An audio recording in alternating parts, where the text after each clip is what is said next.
James chapter 1 verse 10 continues to expand on the themes of humility and spiritual perspective by addressing those at the opposite end of the socio-economic spectrum.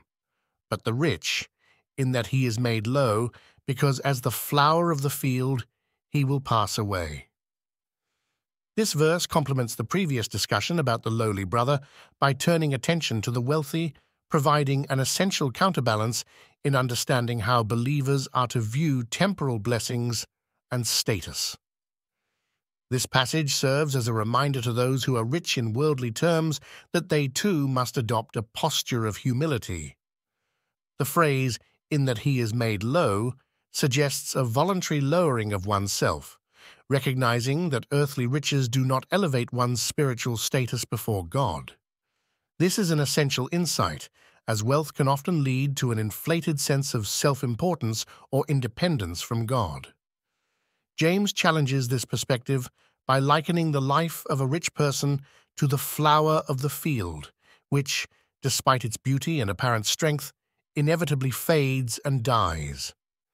This imagery starkly illustrates the transient nature of material wealth and the futility of placing one's hope or identity in riches. The comparison to a flower is particularly poignant because it captures the essence of life's fragility and the fleeting nature of all earthly pursuits. Flowers are often admired for their beauty and seeming perfection, yet they are incredibly vulnerable, affected by the elements around them, and ultimately they wither and return to the earth. This analogy is a powerful reminder that no matter how secure or abundant one's wealth may seem, it cannot provide lasting security or fulfillment. It is, like the flower, subject to decay and disappearance.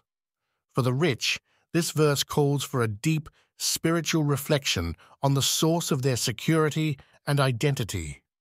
It encourages those with material abundance to recognize that their true worth and security come not from their wealth, but from their relationship with God. It is a call to invest in the things that are eternal, things that will not fade, diminish, or pass away with time. This perspective is not intended to denigrate the enjoyment or proper use of wealth, but to frame it within the larger context of God's kingdom, where spiritual riches hold ultimate value. Moreover, James is prompting the wealthy to use their resources in ways that reflect their temporary nature and their potential to do good. Instead of hoarding or displaying wealth, they are encouraged to use it to serve others, particularly those less fortunate. This not only helps balance the inequalities within the community, but also aligns with the biblical principle that true greatness comes from serving others. This teaching also fosters unity within the Christian community by addressing potential divisions based on wealth. By reminding the wealthy of their need for humility and the temporary nature of their riches, and by exhorting the poor to rejoice in their high spiritual status, James crafts a vision of a community where external differences do not define relationships. Instead, mutual respect and love, based on common spiritual equality, become the defining characteristics.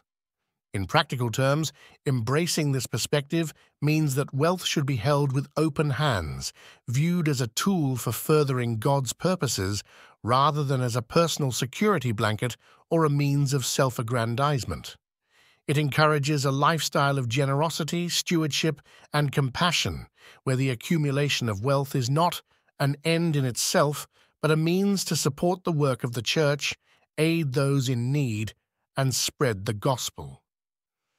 James chapter 1 verse 10 offers a critical spiritual corrective for those who are rich, warning against the pride and false security that wealth can engender.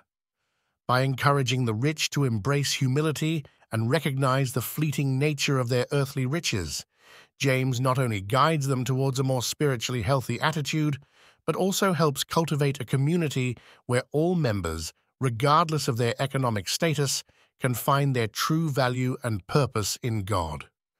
This teaching not only reinforces the impermanence of material wealth, but also highlights the enduring nature of spiritual investments made in faith and obedience to God.